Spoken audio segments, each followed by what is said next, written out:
Mikhail Gorbachev arrives in Rome on a pre-summit pilgrimage to see the Pope.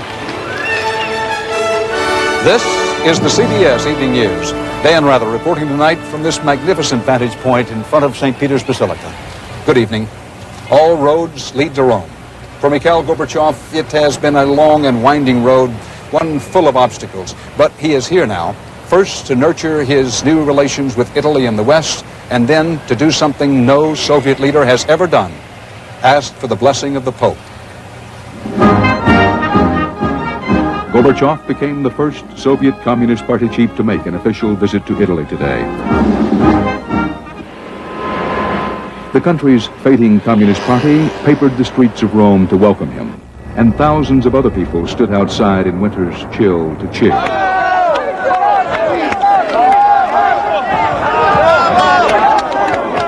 Thousands of the best security police from both nations also were on hand. Gorbachev stayed in the public eye most of the day, laying a wreath at the tomb of Italy's unknown soldier at the Piazza Venezia.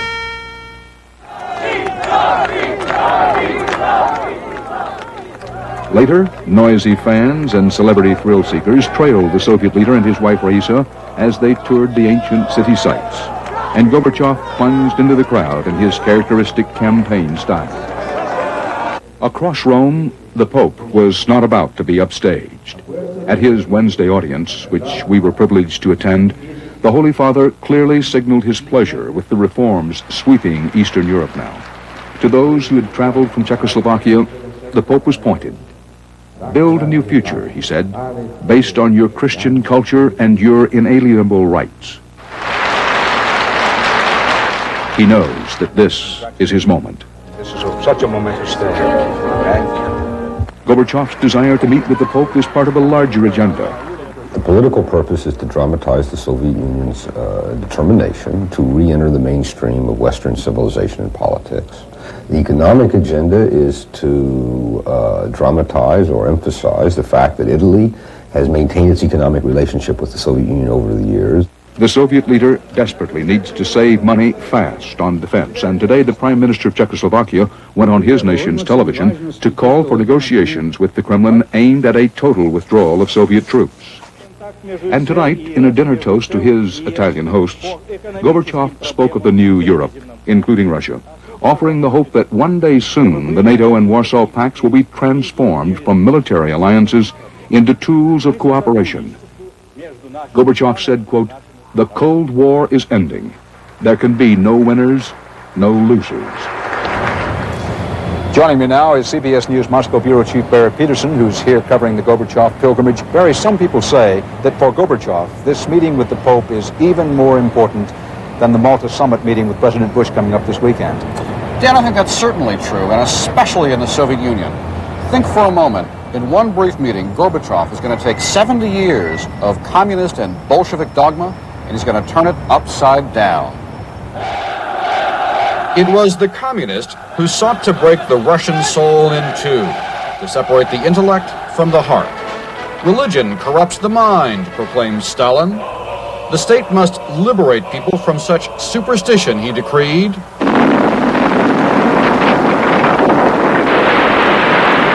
His solution was simple.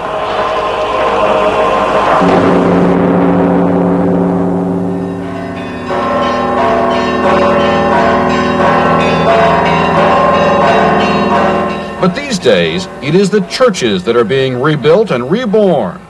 It is communism that is in danger of crumbling.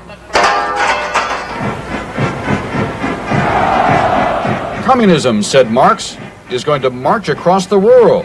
But it is the priests who are on the move across the Soviet Union, opening new churches every day. Make them into communist while they are young, said Lenin. But the young are seen more and more in the churches. It is, say observers, a shrewd Mikhail Gorbachev who is letting religion of all kinds once again flourish across this land. And a shrewd Gorbachev who is making a pilgrimage to the Eternal City, seeking to establish relations with the Vatican and seeking the approval of the Pope. By doing this, Gorbachev is reaching out to those in his own society who were once killed for their beliefs, who were now needed to bring fresh support for his faltering perestroika. And as the hardline governments of Eastern Europe fall to the forces of reform, Gorbachev also knows that the growing clamor for religious freedom across the Soviet Union is something he dare not stop. This land of the self-proclaimed faithless now needs the faithful for another reason. It is going broke, and people may soon be going hungry. Gorbachev is shopping for help. What he gets out of this is an improved relationship with the West. And that improved relationship in the West may very well translate into support for economic concessions to the Soviet state. Gorbachev's meeting with the Pope sends a message to the world that the Soviet Union is breaking through the shell of official atheism. And Gorbachev sends a message to his own people that a communist leader can be tolerant when practical politics dictates. One other thing, Dan. This is going to play beautifully in Europe. Gorbachev is going to replace the image of the evil Soviet bear with the man who can go and shake hands with the Pope. It's going to knock him flat. Thanks, Barry. Coming up next on the CBS Evening News, Bob Schieffer in New York with some of the day's other developments. Then we'll be back from here in Rome with more on the story of communism and religion.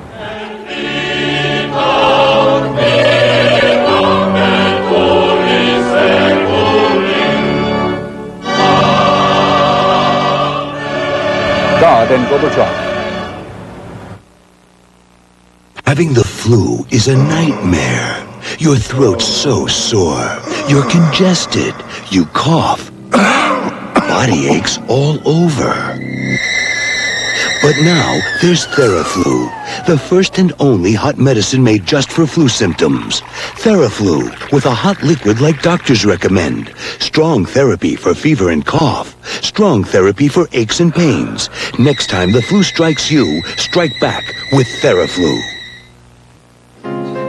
To my beautiful wife. It's nice to know he still loves the way you look.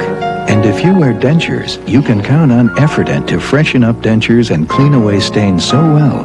With Effordent, all he'll notice is you.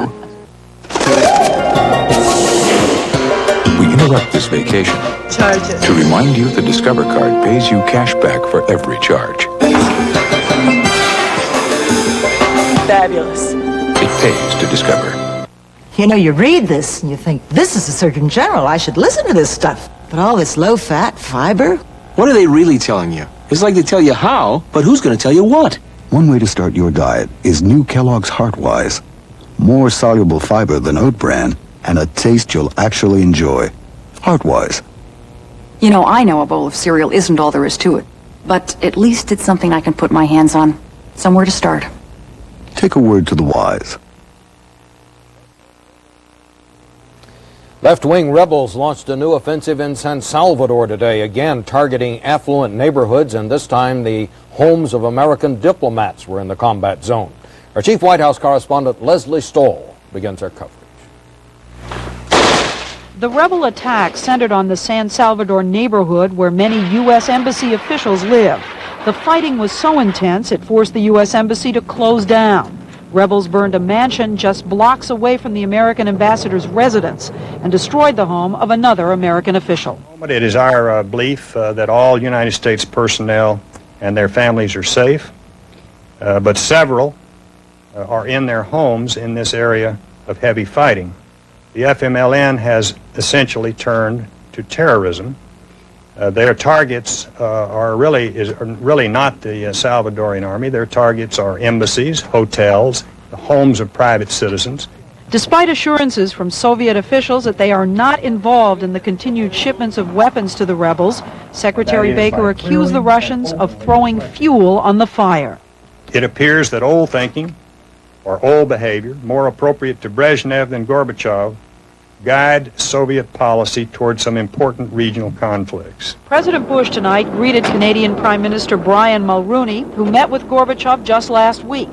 The assault in El Salvador comes on the eve of Mr. Bush's departure for the Superpower Summit in Malta, where he's expected to challenge Gorbachev on the Soviets' continued involvement in Central America.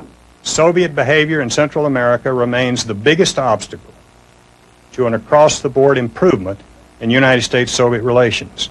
The French newspaper Le Monde reports that after a stormy meeting yesterday with Soviet diplomats, Nicaraguan and Cuban officials agreed to halt the shipment of weapons to the rebels. The White House, unaware of that meeting, says if it's true, it's a positive development. Leslie Stahl, CBS News, the White House. Continued fighting in the well-to-do neighborhoods where Americans live has prompted the Bush administration to start bringing home the families of U.S. government employees. This despite statements by senior U.S. officials that the rebels pose no real threat to the government of El Salvador. All that they're doing is making a symbolic and important statement about their ability to keep causing trouble. The rebels claim U.S. personnel are not military targets. Nevertheless, the fighting has come too close for comfort. The withdrawal covers about 250 family members. Those who want to stay can, but those who want to get out will depart El Salvador by commercial airliner over the next several days. David Martin, CBS News, the Pentagon. At the Los Angeles airport today, U.S. Customs officials seized a piece of luggage before it was loaded onto a jetliner bound for Colombia. X-rays showed what appeared to be 3 sticks of dynamite inside. Police took the suitcase away and blew it up, only to discover it wasn't a bomb after all, just a Nintendo video game. Russian gymnast Nadia Comaneci, the darling of the 1976 Montreal Olympics, has fled to Hungary where she's asked permission to live. The 14-year-old Comaneci won 3 Olympic gold medals as she received unprecedented perfect scores. She says Romania has denied her permission to work or to travel abroad. In Washington today, the Supreme Court returned to the abortion controversy, hearing arguments in 2 cases that could put new restrictions on young teenagers who don't want to notify their parents before getting an abortion. Our law correspondent Rita Braver has our report. Heather Pearson and Missy Larson still remember how they felt as pregnant teenagers determined to get abortions. How they felt when they learned that both of their parents must be notified unless they could get special permission from a judge. To me, it was like, it was really embarrassing. It was humiliating. They're trying to discourage kids from having abortions, trying to make it like that's wrong. The legislature decided that parents were the ones who were best able to know what the minor's needs, both emotional, physical, moral, whatever, are. The court has previously decided that states can require that parents be notified in most cases before minors have abortions. But the issue today is what happens when states have laws that may be too strict. The cases came from Ohio, which requires that a girl offer a judge clear and convincing evidence that she could suffer emotional or mental harm from telling her parents, and Minnesota, where a girl must get a special judicial waiver to avoid informing both biological parents, even in cases like Heather's. She hadn't seen her father in years. What I remember of him was he was an alcoholic. He would hit my mom, he would hit his kids, and I was afraid of him. The 2-parent rule seemed to trouble Justice Sandra Day O'Connor, who worried that it just doesn't provide for any exceptions, even when telling a parent isn't in the child's best interest. But the Deputy Attorney General of Minnesota insisted that biological parents have rights and responsibilities in decisions involving their children. And the lawyers for both Minnesota and Ohio argued that states are not even required to give minors any opportunity to bypass parental notification. The states have the authority to put into place laws and regulations that further the parents' rights. We're saying that minor women, like other women, have a right to privacy and a constitutional right to abortion. The Bush administration urged the court to use this issue as an opportunity to overturn the broad right to abortion granted in the landmark Roe v. Wade case. But the Supreme Court is not expected to use this issue to overturn Roe v. Wade. Nevertheless, the decisions in these cases are expected to lead to further restrictions on the right to abortion. Rita Braver, CBS News, Cleveland Heights, Ohio. Also today, the Supreme Court temporarily blocked the execution of Dalton Prejean in order to hear an emergency appeal. He was scheduled to die in the Louisiana electric chair shortly after midnight for a murder he committed as a juvenile more than a decade ago. The Justice Department announced late today that Shell Oil Company will pay a record $19.7 million settlement This for the major oil spill into San Francisco Bay in April of 1988. The Air Force today named 6 states for deployment of the railroad-based version of the MX nuclear missile. The missiles will go to bases in Louisiana, Texas, Washington State, North Dakota, Arkansas, and Michigan. The MX missiles are to be hidden on moving railroad cars to make them harder to find in case of war. Federal grand jury met in Birmingham, Alabama today, reportedly to investigate charges that the Thiokol Corporation has failed to make proper inspections of space shuttle parts since the 1986 Challenger disaster. Federal officials refused to comment, but a spokesman for Thiokol confirms that the company was asked to provide information about instruments on the shuttle's redesigned rocket boosters. Well, that's it from here. In a moment, more from Dan Rather in Rome.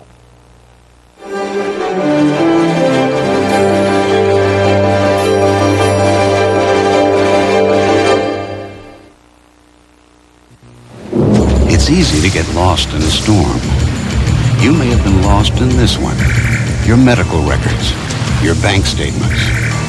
Vital information gone in a flash because it wasn't protected. So 3M invented data cartridge technology, a unique data backup system that protects your information. Because for someone to help you, they have to be able to find you. 3M, innovation working for you. It may be Red Lobster's most perfect meal. Petite Danish lobster tails. The sweetest ever. Plus flame-broiled shrimp. Delicious. Next, sizzling scampi. All this lobster and shrimp on one plate.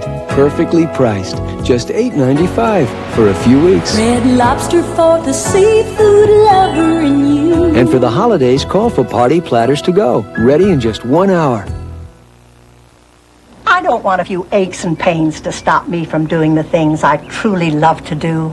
You know, like planting a rose bush or throwing the ball with my grandson. But I do have occasional aches and pains.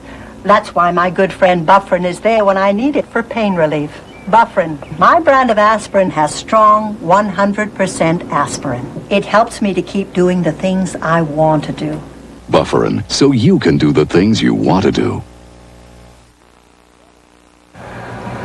Friday's meeting here at the Vatican will be the first ever between the leader of the Soviet Union and a pope, but mark that it will be on the Church's turf and on the Church's terms. To be invited here, Gorbachev has had to go far in liberalizing Soviet policy toward the Church, and to win a return visit from the Pope, he will have to go even farther, much farther. From Lithuania, a cradle of Catholicism in the Soviet Baltic states, correspondent Peter Van Sant reports on the effects so far of Gorbachev's reforms.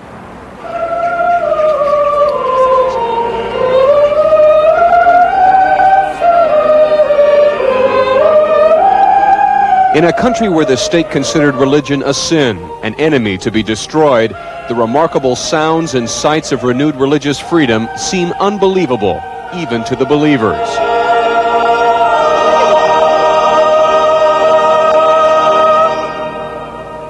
This past weekend in Soviet Lithuania, the dramatic turnaround in communist religious tolerance was celebrated as a once-banned Catholic youth organization reestablished itself after 50 years. Its name is The Future, and it will try to repair the damage of decades of Soviet atheistic teaching. The rebirth of Christianity is real in our country. You yourself can see. From the West came Pope John Paul's official blessing, and aging former members exiled from their homeland years ago. Beneficiaries of new freedoms as Mikhail Gorbachev seeks to win converts to his economic program. I don't believe what's happening. The moral rebirth has started today at the Mass. This celebration follows nearly 50 years of brutal suppression of the Catholic Church and all religious life in Lithuania. Many of those who remain loyal to the Church paid for their faith in blood. Lithuania had been a robust Catholic country for centuries before the Soviet Union forcibly took it over in 1940. What followed, first under Stalin and then Khrushchev, were decades of state terror, where any allegiance to Rome was viewed as treason. A symbol of the religious rebirth, Father Sigitas Tamkevičius, recently released from Siberian exile. Today is an extremely joyous and hopeful day in our lives, he says, but it's also a day that is filled with some fear and uncertainty. We are oppressed, but not beaten.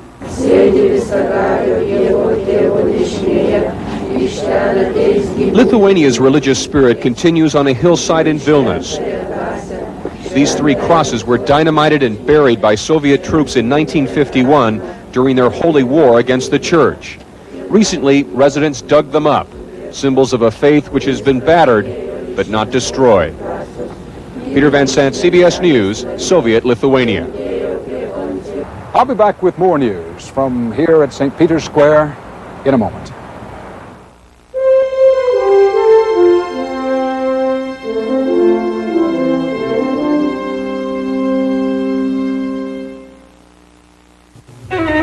If for years you've been itching to get relief from the discomfort of a dry nose, here's some good news. Nasal. It's not a decongestant. Nasal's a gentle moisturizing spray that soothes away dryness. So gentle that you can use Nasal as often as you like. So the next time your dry nose needs soothing relief, try Nasal moisturizing spray. It's what every dry nose has been itching for. That shredded wheat sure is nutritious. How's it taste? Exactly how it looks, actually. Then try Kellogg's Raisin Squares. Not just shredded wheat, but shredded wheat with real raisin in the middle. Oh, that'll change the taste, won't it? Yep, you can do that. Raisin Squares make shredded wheat lusciously delicious. I definitely detect taste. Kellogg's Raisin Squares. Shredded wheat with taste in every bite. Taste. Thank you, thank you, thank you. If you thought you had to give up comfort to get a close shave, Norelco says, think again. Their revolutionary shaving system shaves skin close in a way that's incredibly comfortable. As the hair enters the chamber, the patented lift and cut system lifts each hair and holds it a split second before a blade cuts it, so it's possible to shave skin close without the blades even touching the skin. The lift and cut shaving system from Norelco. We made close comfortable. Jesus said, love your enemies. This week's meeting of Pope John Paul and Mikhail Gorbachev brings together 2 traditional enemies, both of whom have shown time and again that they can rise above the hatreds of history. On May 13th, 1981, John Paul, the Polish Pope, was shot right here in St. Peter's Square.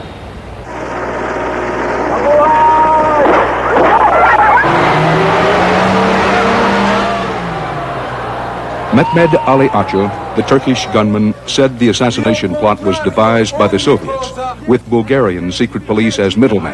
I have been trained specially by KGB. KGB? Yes. This is the very spot where the assassination was attempted. A Bulgarian-Soviet connection to the attempted murder was never proved in a court of law, but to the inner circle closest to the Pope and to those Catholics who know what it's like to live under communist rule, there was little doubt.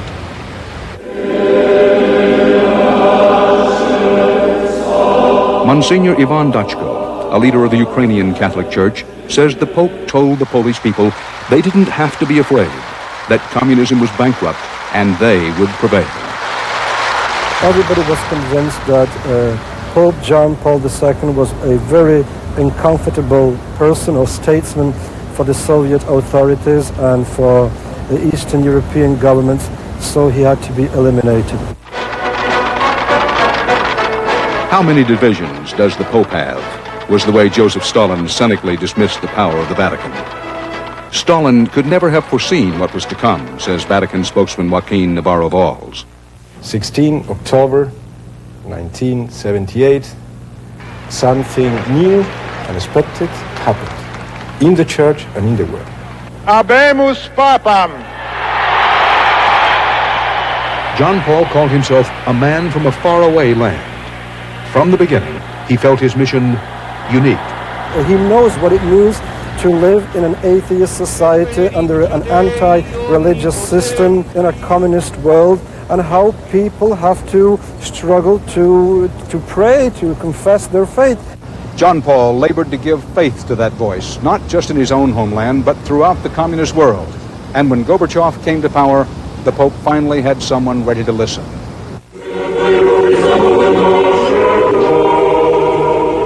In 1988, the Soviets permitted believers to celebrate 1,000 years of Christianity in Russia. John Paul took a bold step, sending his Secretary of State with a personal letter to Gorbachev, laying out his terms for further dialogue. Gorbachev wrote back 1 year later, and the historic meeting was on. There were times when we thought, well, we're dying, nobody wants to know anything about us, we're a desperate cause, and now suddenly everybody is willing to help us. Isn't this marvelous? This is a concrete sign that God guides history.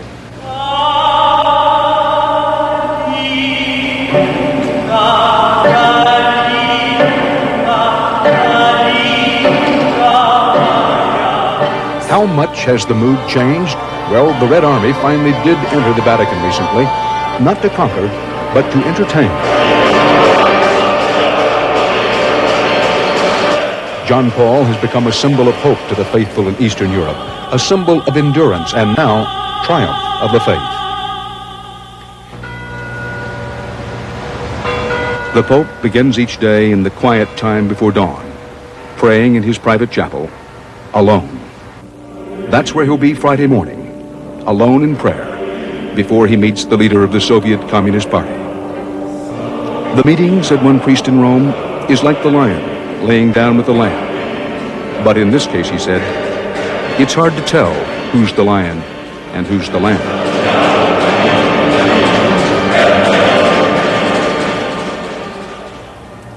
And that's part of our world tonight. Dan Rather reporting from the Vatican. We'll be back here again tomorrow night to cover these historic events. See you then.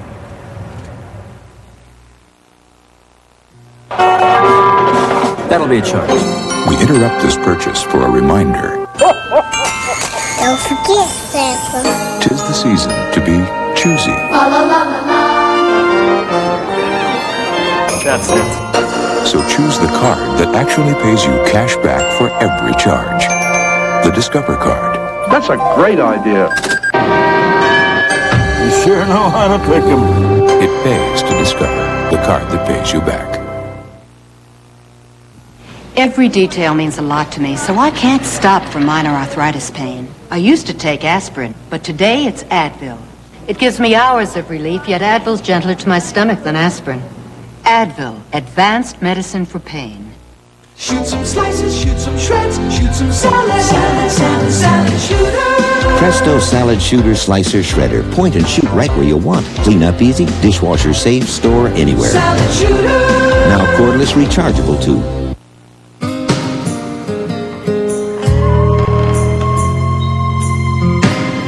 People who want that competitive edge also want the nutrition of 100% whole grain.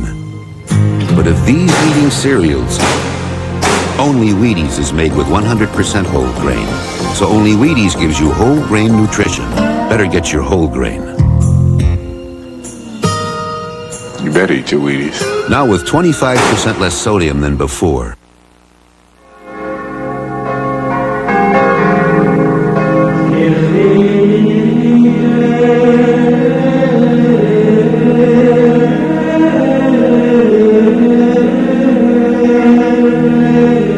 I'm Kathleen Sullivan. Tomorrow, Tommy Lasorda. He's won the bet for losing 30 pounds, and the money's all going to charity. Also, Olympia Dukakis and the Moody Blues on CBS This Morning. This is CBS. Good evening, I'm Chris Clark. Coming up on News Channel 5, 6 o'clock report, a well-known night spot on Lower Broad lost its beer license, and the owner says it's time to fight Metro's crackdown. A young girl's violent death in Sparta is not what police originally thought, and a little girl from Tennessee is next in line for breakthrough liver transplant surgery. We'll have those stories and another suspicious fire at a local college coming up on the 6 o'clock report. Nature, when her mood is right,